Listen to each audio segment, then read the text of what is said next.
Disons les choses telles qu'elles sont, la Guyane n'a pas toujours une bonne réputation. Nous l'imaginons inhospitalière et dangereuse, pourtant ce département français est encore un paradis pour les animaux et pour ceux qui cherchent à le comprendre. Pour mieux le connaître, nous allons suivre un groupe de voyageurs qui a choisi de s'immerger 10 jours en Guyane avec comme temps fort la remontée du fleuve Maroni en pirogue. Ils vivront des émotions fortes à la rencontre des habitants et des richesses de la nature. Leur voyage a lieu en saison des pluies, mais qu'importe, le soleil arrose tout autant la Guyane. Du Maroni aux îles du Salut, sans oublier la porte ouverte sur l'espace, la Guyane est une destination surprenante et envoûtante pour les voyageurs. Les nôtres sont 10, accompagnés de 2 guides, Erwan et Ronan, tous viennent de métropole. Leur voyage a commencé à Cayenne, le chef-lieu de la Guyane.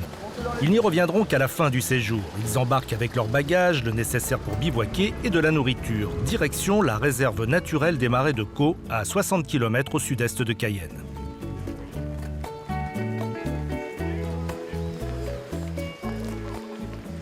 Ils ont rendez-vous avec Jacques Riche, le plus ancien guide de Guyane, encore en activité. On va embarquer pour aller visiter un étang. A priori, il y a des crocodiles, si j'ai bien compris. Bon, la météo n'est pas vraiment de la partie, mais ça fait partie du voyage. Donc, j'ai très envie de remonter le Maroni. C'est vraiment l'objet du voyage. Et puis découvrir en même temps quelque part une autre civilisation qui habite le long du fleuve. C'est complètement dépaysant, puis ça permet de voir comment les autres vivent aussi dans des conditions quelquefois difficiles.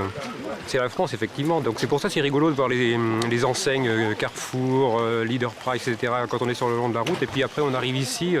Franchement, c'est 2 mondes totalement différents.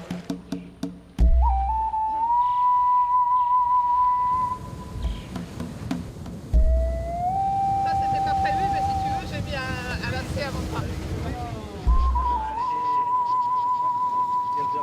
Dans les marais de Caux, réserve protégée que l'on surnomme ici Pripri, toutes sortes d'animaux croisent le chemin du canot à moteur, comme ces bœufs qui passent leur journée à brouter les moukou-moukou qui forment cette savane flottante.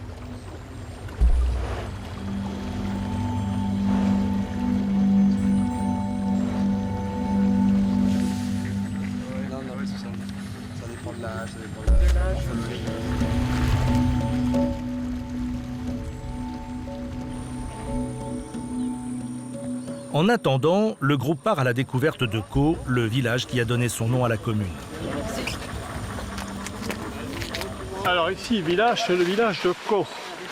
C'est un petit village créole, si vous voulez, qui est né dans les années à peu près 1770. Les villageois ne sont pas très intéressés par le tourisme.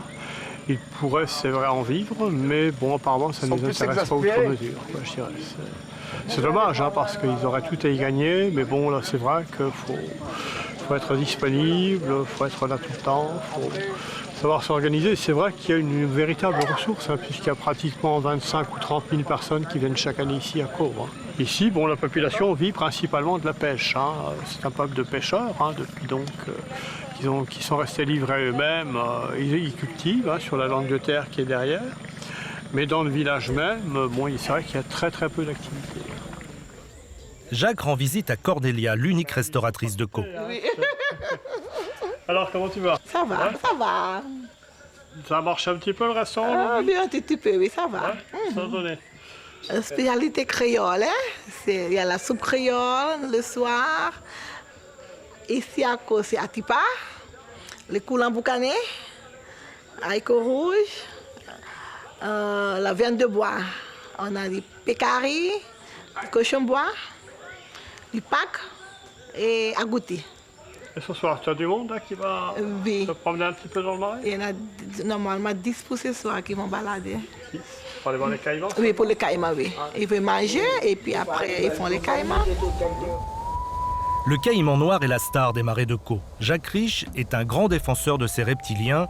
Il y a 45 ans, il était trappeur et vivait de leur chasse, mais depuis des années, il se bat pour les protéger.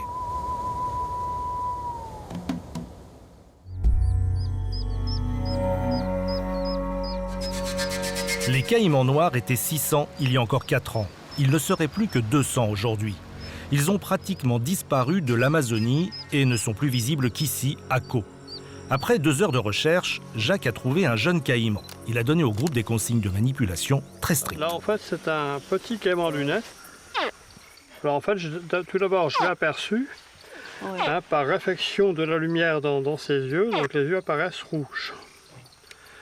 C'est l'espèce la plus commune qu'on a dans le marais de Caux. On l'appelle caïman lunette, mon nez il est un peu petit pour vous montrer, parce qu'en fait autour des yeux, il a 2 demi-cercles cornés, reliés à l'avant par une barrette osseuse.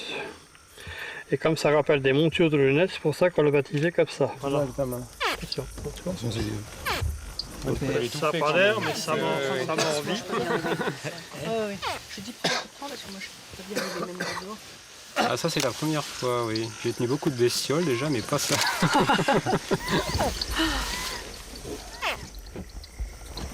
Voilà. Il reste... T'as vu comme il a envie de gnaquer là?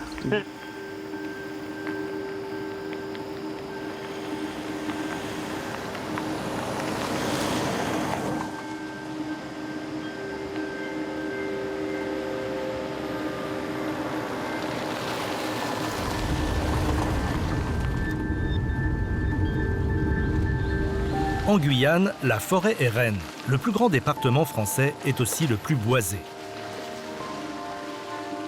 Erwan Castel de la Compagnie des Guides de Guyane et passionné de nature accompagne notre groupe au cœur de la forêt. On l'appelle tout simplement la réserve naturelle Trésor.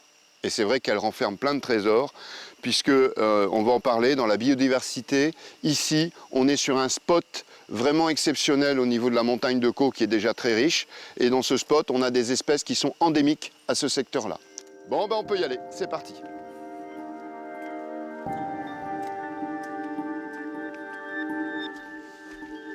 Là, vous avez un très beau champ d'héliconia, là, sur la droite.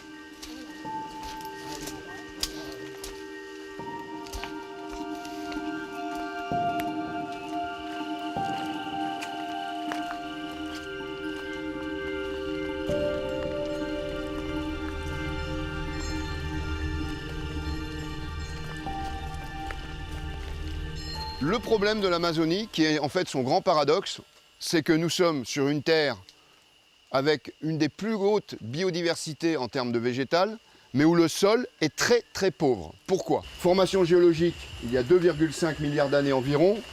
Nous sommes donc sur un socle parmi les plus anciens de la planète, fortement érodé, et qui donne en fait cette espèce de terre rouge que nous voyons de chaque côté des routes et des sentiers. Cette terre rouge qu'on appelle la latérite, il n'y a aucun élément nutritif à l'intérieur de cette masse qui est simplement du minéral qui s'est désagrégé.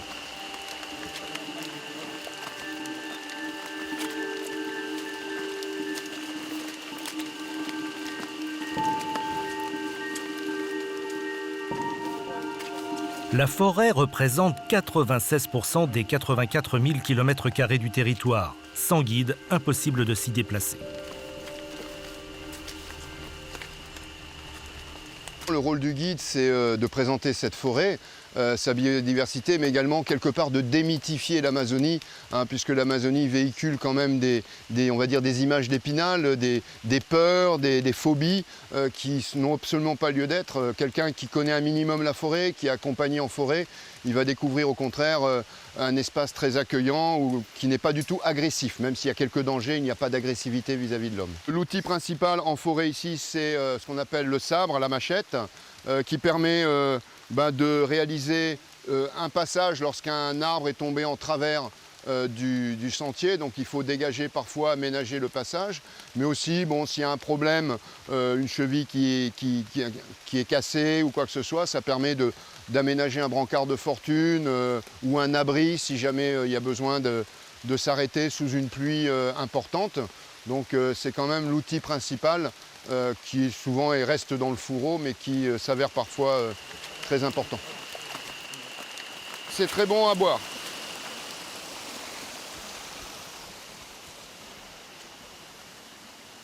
Si vous devez votre survie à un élément forestier, ce sont les insectes. Les insectes, c'est aussi les animaux qui ont la plus haute valeur protéinique. Et parfois, et là je vais vous surprendre parce que ce n'est pas dans nos cultures, à nous les Français, mais ce sont des animaux souvent fort goûteux. On pose à plat ici, voilà, tu attends un petit peu. Ça chatouille. Voilà, tu peux y aller maintenant. Et tu lèches. Ah oui. Vas-y. Et tu me dis quel goût ça. Alors? C'est vrai. Alors? C'est superbe. Alors demande. Non, mais c'est bon. On Ah. s'écoute. Où est-ce que tu mets ta main? Ah oui, là. Au menu, les termites qui ont élu domicile sur ce tronc. C'est bon.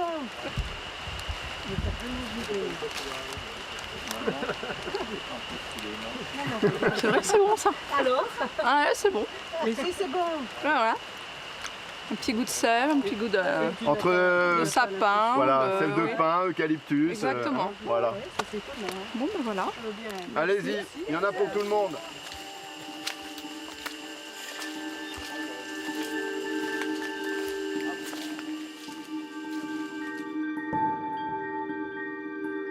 Passer du temps en forêt permet de mieux la comprendre, d'éloigner les légendes, les peurs et les inepties. Le petit été de mars est en retard. Il faut se préparer pour la nuit. Ce groupe est aussi venu en Guyane pour cela, vivre en harmonie avec la Je nature. repasse sous la même corde, c'est tout con, et je redescends du même côté, à gauche. Et ici, j'ai plus qu'à faire un nœud, tout bête, autour de la corde. Vous êtes fatigué, que c'est le moment d'aller dormir. Vous n'avez pas essayé, si c'est pas bien serré. Pour monter dans un hamac, sécurité. Donc pour pas faire 3 fois le tour et se retrouver la goule par terre, on va lever ici le pan du hamac opposé à l'entrée, très haut, et on va garder ce pan levé, c'est la sécurité. Ensuite, vous vous asseyez dans le hamac, voilà, tranquillement, ça permet de tester les cordes et l'accrochage. Une fois que vous êtes assis dans le hamac, vous venez vous coucher en vous mettant en diagonale dans le tissu, comme ceci. Une fois que vous êtes en diagonale, le corps est complètement horizontal et vous pouvez passer une bonne nuit en calant la tête et en gardant une couverture à proximité des pieds parce que vers 2-3 heures du matin, vous avez une augmentation de l'humidité, phénomène d'évapotranspiration et une sensation de fraîcheur. Je crois que j'aurais compris qu'à la fin. Déjà ça, c'est pas grave. Vous collez pas trop, C'est pas parce que évident, vous hein, allez que je suis vous- pas assez grand moi, pour passer. Puis bon, j'ai pas assez de muscles aussi hein, pour tirer dessus. Ouais, c'est un autre cabestan.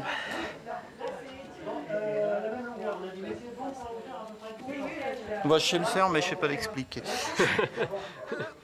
Normalement, ça doit être En tout bon. cas, ça tient. Ça doit C'est un être bon. expert. On va faire l'essai pour voir. Voir si on se casse la figure ou pas. Non, c'est bon. Enfin, je peux pas mettre mes chaussures dedans, mais bon. Là, ça va, on touche pas par terre. La moustiquaire tend bien, donc il n'y a pas de problème.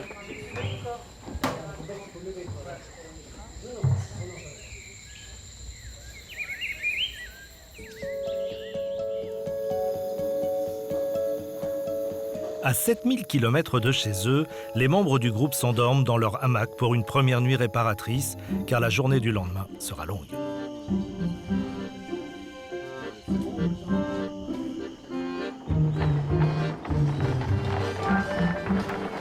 Notre groupe de voyageurs traverse la Guyane par la route pour rejoindre à l'extrême nord-ouest de la Guyane, au bord de la mer Caraïbe, le petit village amérindien d'Awala Yalimapo.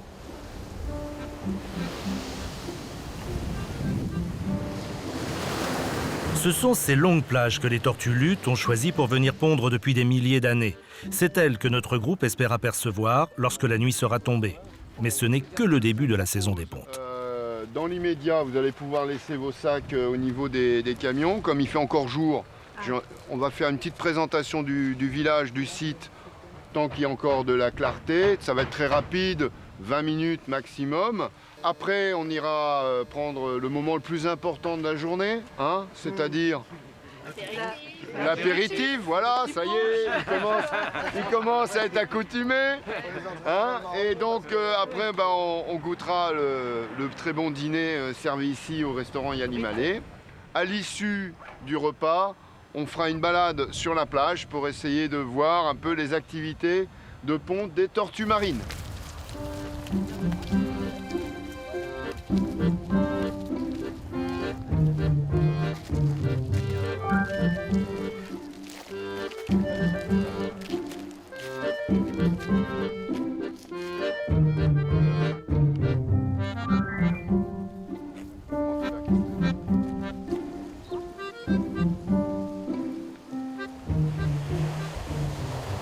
Ce petit village est au bout du monde, séparé du Suriname par l'embouchure du fleuve Maroni. Ses habitants amérindiens n'ont pas souhaité être filmés.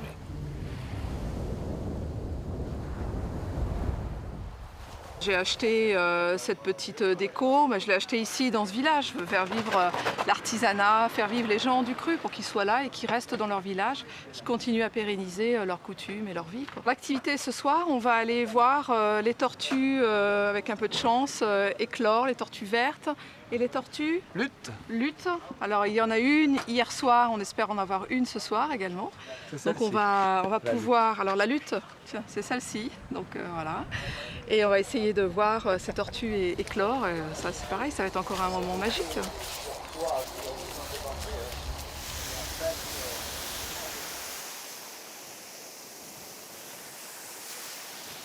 La nuit venue, notre groupe, toujours accompagné d'Erwan, arpente les 5 km de plage en espérant faire une rencontre magique. Elle arrive 1 heure plus tard. Donc avec ces nageoires à l'arrière, qui sont ici, qui peuvent faire jusqu'à 80 cm de long, elle va creuser un puits et en dessous du puits, une chambre d'incubation. Ensuite, elle va venir pondre ses œufs.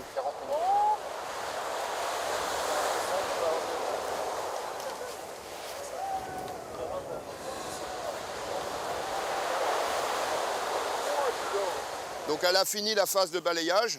Là, elle va commencer à creuser le puits. Le puits va faire en fait la longueur de la palme arrière. D'accord ? La nageoire arrière, elle fait environ 70 cm pour cette tortue. Donc elle va creuser un puits de 70 cm de profondeur. Et ensuite, avec vraiment le bout de sa nageoire, elle va faire une excavation latérale par rapport au puits pour qu'il y ait une chambre d'incubation de créer.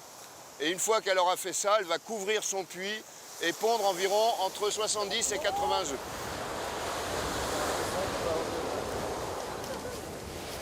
C'est le genre de choses qu'on voit qu'à la télé et là on peut le voir en réalité devant soi et c'est vraiment une chance inouïe de pouvoir regarder comme ça un animal aussi imposant et de pouvoir l'observer sans que ça le dérange parce que c'est surtout ça qui est important vu la rareté de l'espèce. C'est dommage qu'on ne puisse pas offrir ce spectacle à tout le monde parce que c'est vraiment quelque chose de très émouvant. C'est majestueux. Pouvoir voir une tortue sur la plage et venir pondre, c'est magnifique, quoi. C'est une expérience que l'on fait dans la vie une fois et c'est tellement rare. C'est un moment vraiment inoubliable.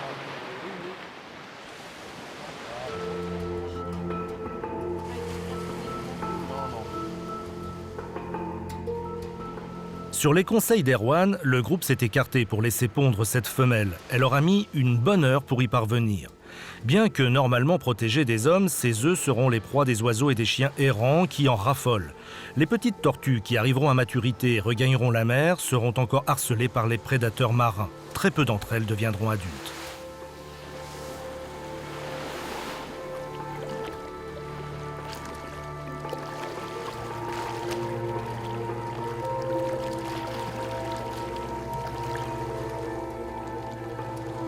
Tandis que cette tortue regagne la mer protectrice, les membres de notre groupe se préparent au lendemain, jour de grand départ sur le fleuve Maroni. Je suis content parce que j'attendais ça depuis longtemps. C'était vraiment le but du voyage, aller sur le Maroni et faire de la pirogue pendant 4 jours. Un dépaysement total. C'est ce que je veux faire, voilà. J'en ai le souffle coupé. Hein. Moi qui suis un terrien, je suis tout à fait étonné de ce genre de manifestation. Mais enfin, je tâcherai de m'y faire. Hein. Voilà.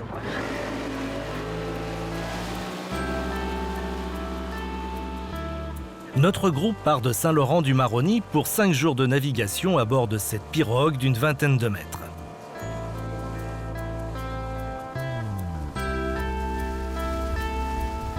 C'est le guide Michel Digang qui a remplacé Erwan pour emmener nos voyageurs jusqu'à Maripasoula, à 200 km plein sud.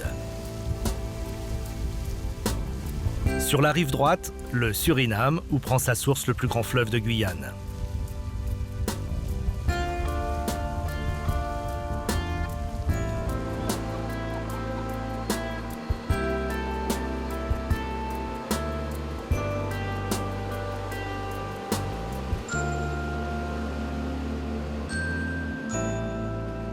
Après 1 heure de navigation, première halte sur un haut fond. Michel a prévu une pause rafraîchissement. Ah ben tiens, c'est les vacances.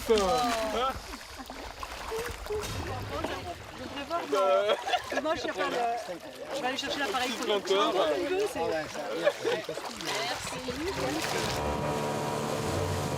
Il ne faut pas trop tarder, entre 4 et 6 heures de pirogue sont prévues par jour pour atteindre Maripasoula dans les délais.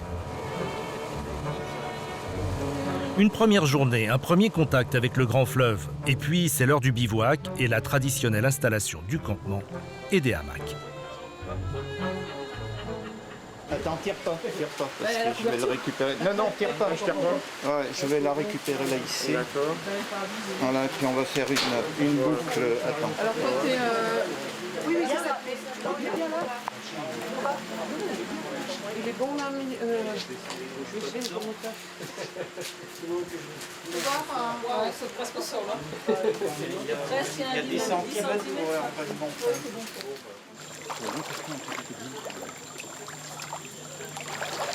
Pas trop loin parce que c'est lisible. Et voilà. Sempre que lei quoi.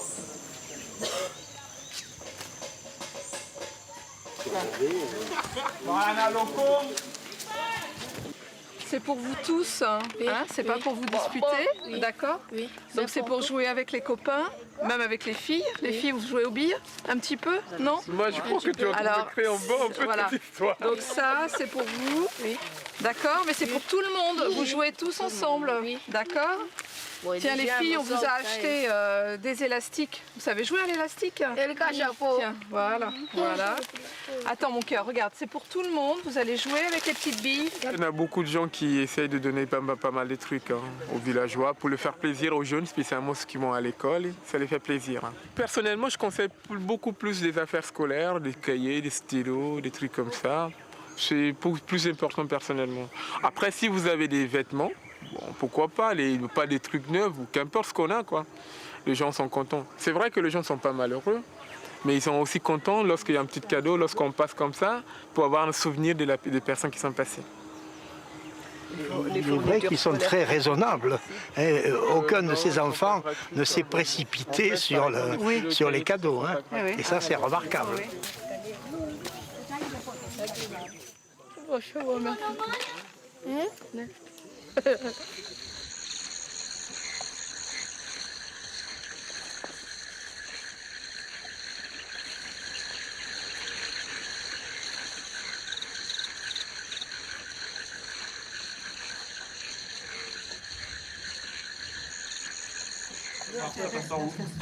Voilà, non, j'ai cherché le...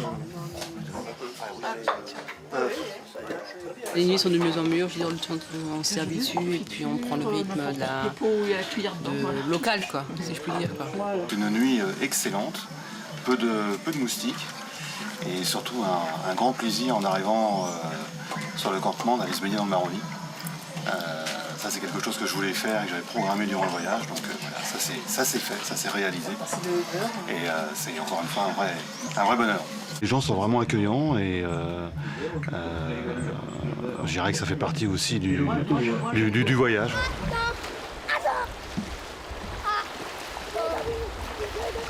Il faut savoir qu'on va changer ce qu'on appelle chez nous les territoires. En fait, c'est un peu comme en Afrique. Chaque groupe, chaque ethnie a son parcelle qui peut se construire, habiter, installer, faire tout ce qu'il veut. Donc ça va être le territoire Paramaka qu'on va faire toute la journée aujourd'hui. Et même le village qu'on va passer le midi ce soir, qu'on appelle le village Badatabiki, c'est aussi un village Paramaka. Et ce soir, on va essayer de passer une petite soirée dans son petit campement familial, ce qu'on appelle Ayainso. Il est donc temps de repartir. Chacun a trouvé ses marques dans la pirogue. La journée sur le fleuve sera encore longue.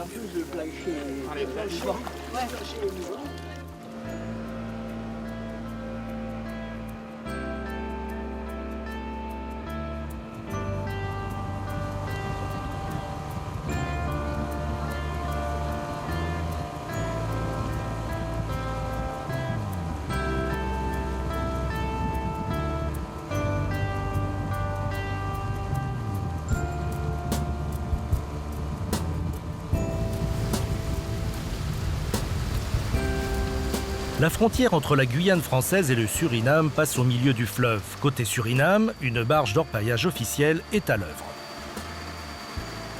L'or étant ce qu'il est, rare et précieux, il attire toutes les convoitises au péril des vies et des lois. Ici, tout est en règle. Les orpailleurs brésiliens travaillent dans un bruit assourdissant. On se trouve ici sur le site d'orpaillage mécanique en fait. C'est plutôt un genre de barge qu'on sert pour travailler l'or. Vous savez, comme l'homme qu'on voit ici, des Brésiliens, soit les Surinamais, soit les gens du fleuve, qui n'ont pas de travail. Donc devant, tu as une grosse pompe qui aspire le gravier, le sable, tout ce qui est au fond, ça passe derrière et ça le rejette derrière. On fait le triage. D'abord, on place un premier grille devant qui jette tous les gros cailloux. La petite quantité de sable qu'on va avoir, on va le mélanger avec le mercure pour amalgamer. Et ce mercure-là, on a un chalumeau en bas spécial qu'on chauffe l'or et le mercure qui séparent les deux, qu'on récupère le mercure à l'autre côté. Qui sert, donc on ne peut pas jeter le mercure parce que dans le site d'orpaillage, le mercure est très très cher. C'est une barge officielle surinamais, je crois. Vu l'état de la barge, il est officiel. Mais c'est vrai que les barges comme celui-là, ils ne sont pas autorisés en France. On est côté Suriname ici. Si on va 50 mètres plus loin, on va à côté français, donc c'est plus autorisé.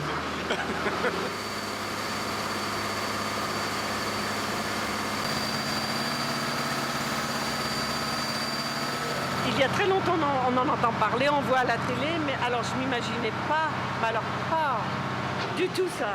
Alors là, tout à l'heure, quand on s'est arrêté, Michel nous avait expliqué l'état de gravier, que c'était les rejets de l'orpaillage, mais alors là, franchement, mais je comprends pas. En plus, ils ont vraiment l'habitation, tout est propre, c'est phénoménal. Hein. Et quel travail de travailler dans le bruit comme ça. Je retire mon chapeau, hein, parce que c'est sûr. Puis alors, mais c'est d'une conception, c'est bien étudié, mais alors, j'admire. Je sais pas, j'espère que pour eux, ils vont trouver de l'or, parce qu'ils le méritent, hein. Franchement. C'est assez impressionnant, parce que je voyais pas ça du tout comme ça. C'est vraiment très important. A priori, ils vivent tous sur la barge, elle est complètement autonome. Et assez impressionné. En plus, on a la chance de voir le trépan. Ça, je pense que c'est assez rare.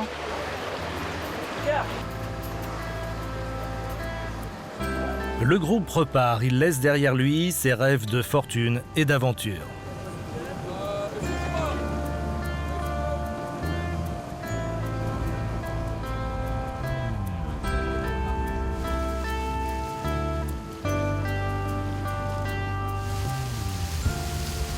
Les heures passent. Michel, enfant du fleuve, prépare le repas du midi. Il a tout emporté avec lui. Les aliments frais, fruits et légumes seront achetés aux riverains du fleuve. De toute façon, il y a peu de commerce.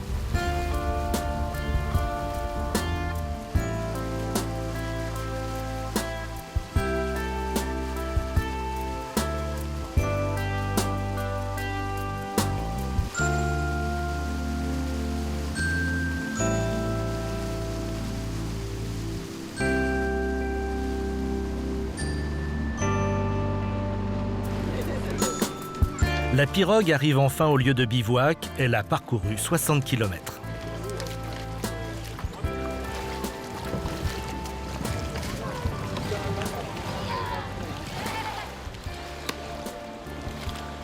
Au fil des jours, nos voyageurs ont pris leurs habitudes. Les hamacs sont installés en un temps record. L'heure du repas approche. Tout est frais, tout est embarqué en fait. C'est quand même des menus qu'on utilise déjà quelques années avec l'agence. Donc nous, on connaît déjà les menus, sauf si on veut changer si on n'a pas trouvé le vivano, on va changer de poisson. Mais en vérité, c'est vrai que le vivano, c'est une poisson qu'on peut bien conserver. On a des bonnes glacières pour ça, on conserve ça. Donc pendant tout le périple, on a tout ce qui va avec, tous les jours. Par exemple, ce soir, on a le vivano qui va nous accompagner avec la banane de légumes. Hier, c'était un fricassé de porc avec la dachine. Demain, je crois que ça va être quelque chose, une petite surprise qui va avec, quelque chose qu'on n'a pas pensé. Donc voilà, on voit tous les jours, ça change. Tu as besoin d'un peu de flamme, pas trop. Si tu vois que tu en as trop, tu retires les bois. Voilà, ça c'est bon. Alors, pour que le poisson ne colle pas au gris, tu mets une feuille de cocotier, soit une feuille de palmier. Tu poses tes poissons par-dessus. Comme c'est des belles bêtes, ça va prendre un peu de temps, donc il faut avoir un peu de seau. Alors, c'est vrai que chez vous, vous n'avez pas les feuilles de bananier, mais c'est juste pour que ça garde un peu plus de chaleur. C'est à l'étouffer. Ça l'étouffer. Et pour que ça vienne bien, tu mets un truc dessus pour que ça ne vole pas. Voilà. Je suis sûr que c'est rudimentaire, mais ça doit être efficace. Ouais. Mais moi, ce qui me pose problème, ça pose pas de problème, mais c'est le fait qu'ils mettent des feuilles d'arbre comme ça dessus. Elles doivent être insensées. Parce que c'est cuit à l'étouffer. Les feuilles qu'ils mettent là, ça donne ni du goût, ni... Non, ça donne pas de goût.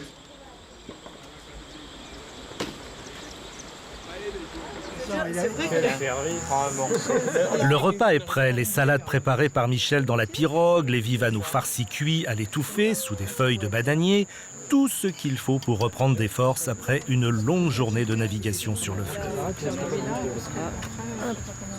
Les bananes, elles sont où? Tu vois, c'est des bananes. Elles sont par là. Ah ouais, tiens, serre Michel peut-être.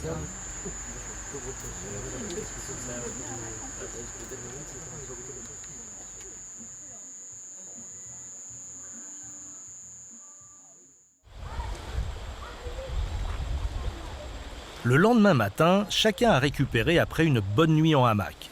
Avant de repartir, quelques présents pour remercier l'accueil reçu.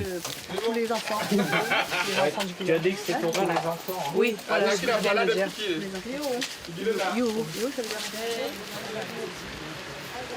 Elle s'appelle comment déjà, son prénom? Son prénom? Son petit nom?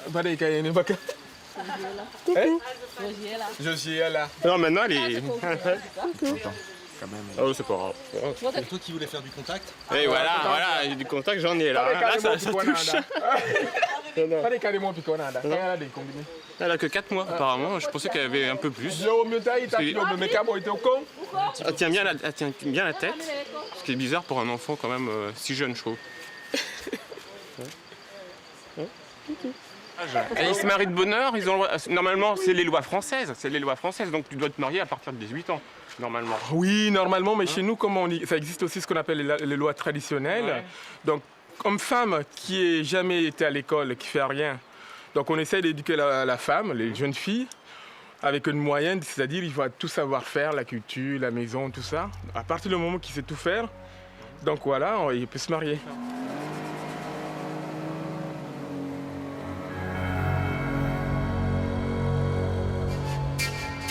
Plus la pirogue remonte le Maroni, plus elle est confrontée au passage des seaux. Heureusement, en cette période de l'année, le niveau des eaux du fleuve est haut.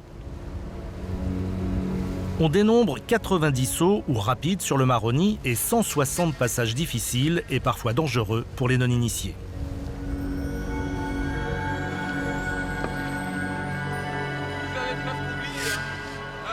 Après 2 heures de pirogue, notre groupe arrive dans un village amérindien. Sur les 500 km de la rive droite du fleuve vivent environ 30 000 personnes. Parmi elles, en minorité, les habitants natifs de l'Amazonie.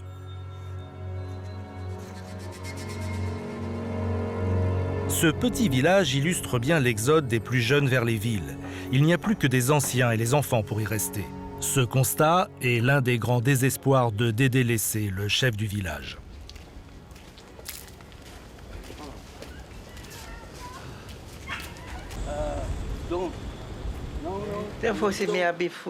Lorsque je me souviens de mon village, il y a de cela bien des années, il y avait des centaines d'habitants. Nous étions nombreux. Aujourd'hui, il n'y a presque plus personne.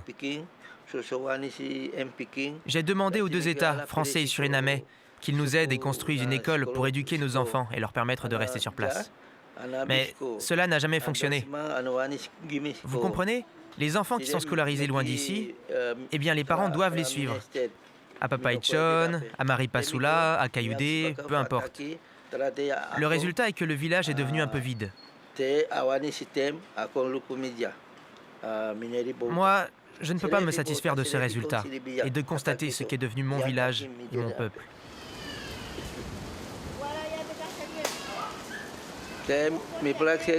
J'aime bien les touristes. Ils arrivent ici, ils viennent faire des photos, voir le travail des Amérindiens, notre façon de vivre. Pour moi, cela apporte de la distraction et de la curiosité à ma vie.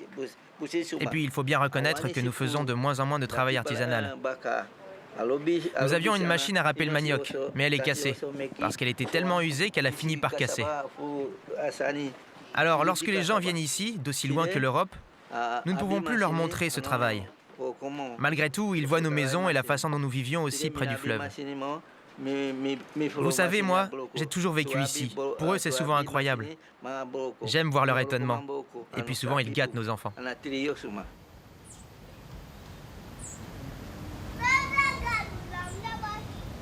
Pour tout le monde, pour tous les enfants. Il y a des petites filles qui... Oh bah oui, non. Où elles sont les petites filles? Ça, c'est un jeu élastique pour les filles, tu leur donneras? Ouais, d'accord. Ok.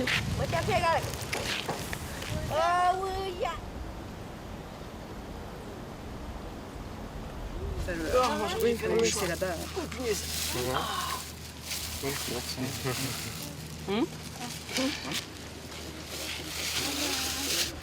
Voilà. Parce que papa est bon, c'est pas trop. Ils sont partout, ce qu'on a dit, bon, c'est un coup. L'arrêt dans ce village amérindien a permis à notre groupe de se rappeler que ce peuple préserve encore ses traditions. Difficilement, mais il le fait. Mais pour combien de temps encore? L'avenir les attire vers les grandes villes que sont Kourou et Cayenne, loin de chez eux, loin du fleuve et de leurs racines.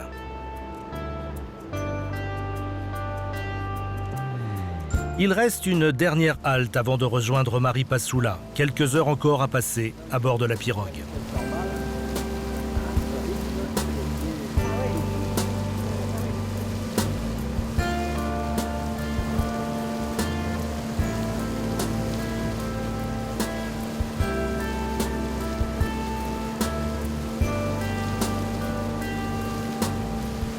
En quelques heures, les eaux du fleuve ont monté de 50 cm, alimentées par les fortes averses tropicales.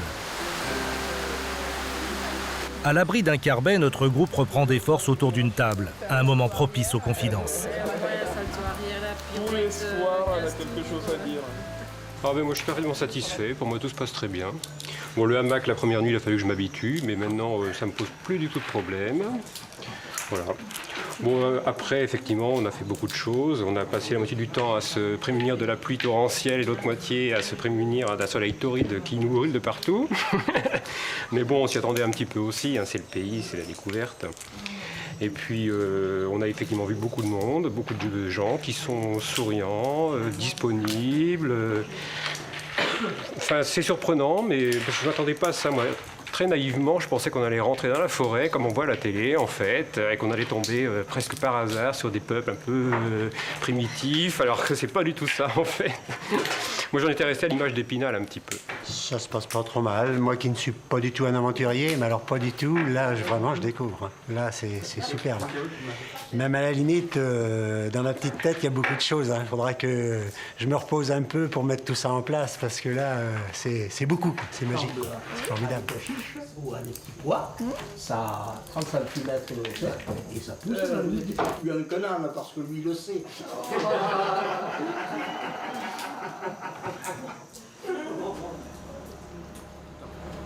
Le lendemain matin, le petit aérodrome de Maripasoula attend le premier vol qui fait la liaison avec Cayenne. Pour venir ici, il n'y a que le fleuve ou la voie des airs.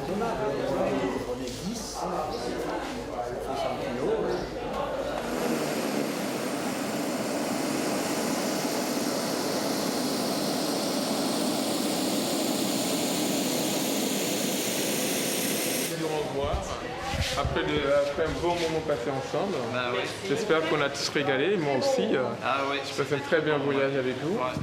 Et j'espère que vous continuez un très beau voyage jusqu'au bout, parce qu'il y en a encore des desserts, gros, tout ça à visiter. Et qui sait, en prochain peut-être, comme on dit. Inch'Allah. Donc, merci beaucoup. Merci à toi, hein, ta gentillesse. Merci beaucoup. Merci Michel. Si on, ouais, j'allais te dire, si on fait la bise, elle sera pas vieille. Bah oui, Merci encore, vraiment, tu es comme extra. Merci beaucoup et au revoir.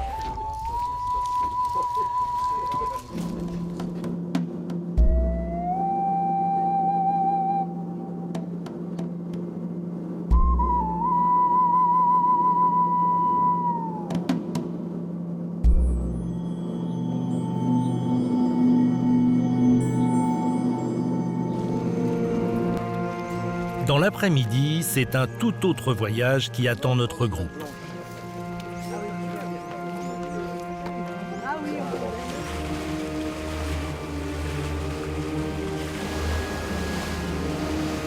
Il embarque à bord d'un catamaran.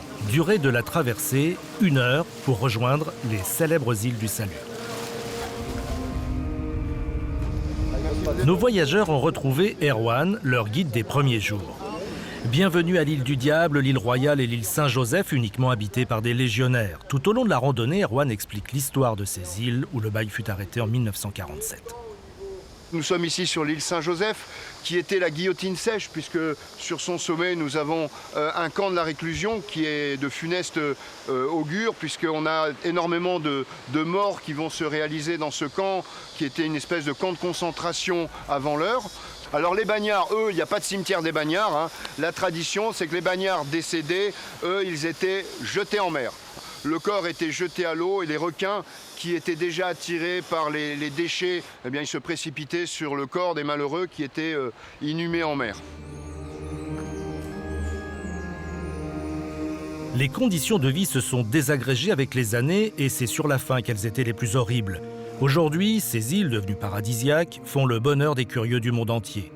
La légende papillon court encore le long de ces murs. Dreyfus, Seznec et tant d'autres y ont vécu des enfers que la beauté sauvage du rivage des îles du Salut n'arrive pas à effacer.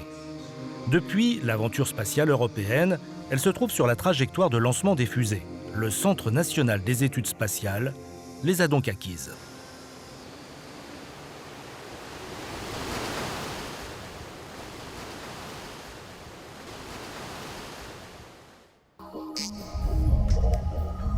Et c'est au centre spatial guyanais que notre groupe poursuit sa visite. Il s'étend sur 750 km², un territoire naturellement protégé pour la faune.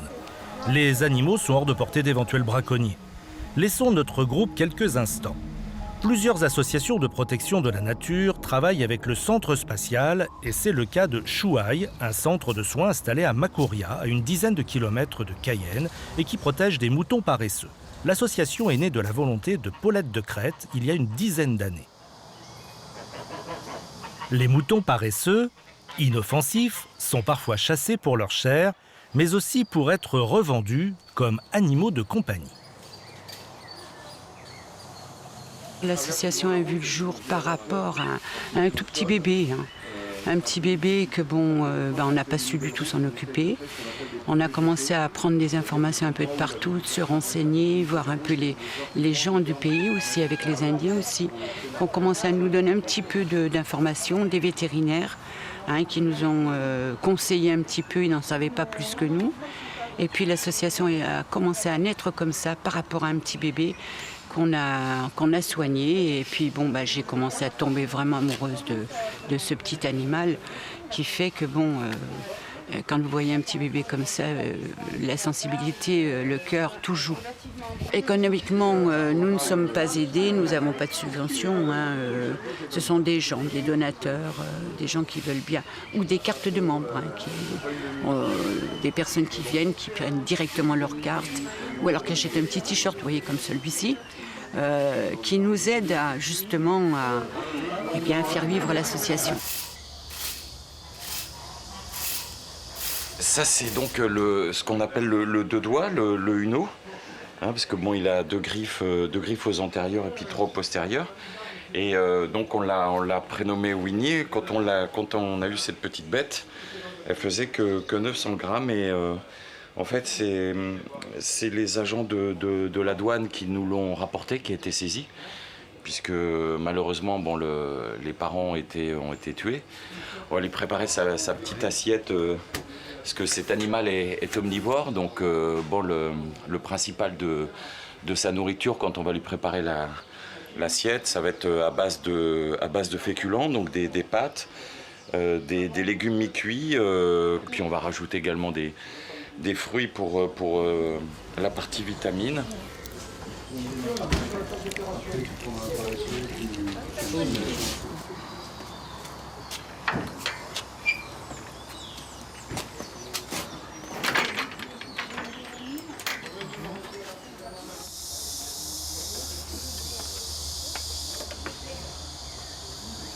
Alors celle-ci, donc c'est une femelle Uno, hein, elle a été, disons, blessée gravement. Hein, c'est le centre spatial, elle était là-bas, elle avait été blessée, on ne sait pas par quoi exactement, si c'est un animal ou... On ne sait pas. En attendant, elle avait la gangrène, donc nous on l'a fait opérer. Donc maintenant, il lui manque une patte, hein, elle vit très bien maintenant. Mais bon, pour la remettre en liberté dans la forêt, c'est impossible, c'est quasiment impossible. Elle a du mal à grimper. Là, les structures, on les a adaptées justement pour eux, hein, qu'elles puissent se déplacer. Mais vous remarquerez que bon, elle est belle. Hein, bon, en ce moment-là, elle a eu des petits bobos, là, parce qu'en ce moment, on a beaucoup de moustiques. Et donc elle a des petites plaies, vous voyez, qui ne sont pas méchants, hein, mais bon, ça crée toujours des toutes petites plaies. Et là, de temps en temps, on lui met un coup de produit dessus, justement, pour pas que les animaux y aillent.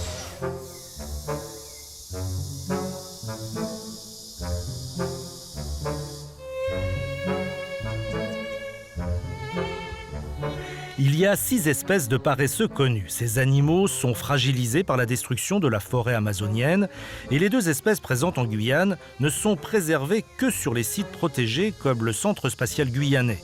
Quelques-uns de leurs pensionnaires ont été réintroduits en milieu naturel sur le Centre spatial. Au Centre national d'études spatiales, justement, au Centre spatial guyanais, le voyage de notre groupe touche à sa fin dans un univers très éloigné du fleuve Maroni.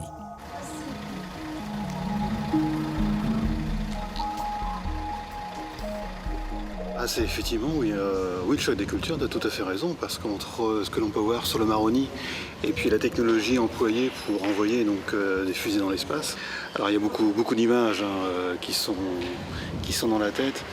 Je crois pour moi, pour l'instant, le temps fort, ça a été vraiment la tortue lutte, qui était vraiment quelque chose d'absolument superbe.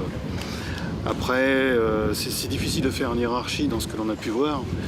Je mettrais quand même en second la remontée du Maroni, qui était aussi une forte envie de ma part d'aller sur ce fleuve, d'aller pouvoir se baigner, d'aller essayer de vivre un petit peu comme les populations qui sont justement tout le long du fleuve. Ça aussi, c'était un temps fort du voyage. Sur le voyage, je peux dire que j'ai tout aimé, puisqu'on a pu voir vraiment différentes facettes, un peu sous tous les angles, connaître le chaud, le soleil de plomb, connaître aussi la pluie, les trompes d'eau qui tombaient, connaître la vie en Amazonie, notamment dans le Maroni, une large facette sur la vie en Guyane. Les rencontres avec toute la population vraiment qui était, quand on était en Carbet, hein, c'était vraiment très proche de la vie des gens d'ici. Et je trouve que c'est vrai que même si on l'a vu sur des revues, dans des livres, c'est tout à fait différent quand même. Hein. J'aime bien le contact de voir les gens parce qu'on montre souvent dans des reportages, dans certains, on ne montre pas toujours la vraie vie des gens. Et les gens ont besoin aussi que quelque part on s'intéresse à eux sans trop les regarder, mais participer un petit peu. Je trouve que c'est bien de voir comme ils vivent. Que nous, on a tout un confort, on a tout, et pas eux. C'est ici que le voyage de notre groupe s'achève. Entre les marais de Caux, la reproduction des tortues luttes, le fleuve Maroni et le Centre spatial guyanais, ce bout de France est l'un des derniers lieux de découverte authentique. Loin des a priori qui laissent trop souvent planer une impression d'enfer. La Guyane et ses habitants, ancrés dans le 3e millénaire, sont un vrai paradis pour ceux qui savent les apprécier. Mais nul n'est parfait.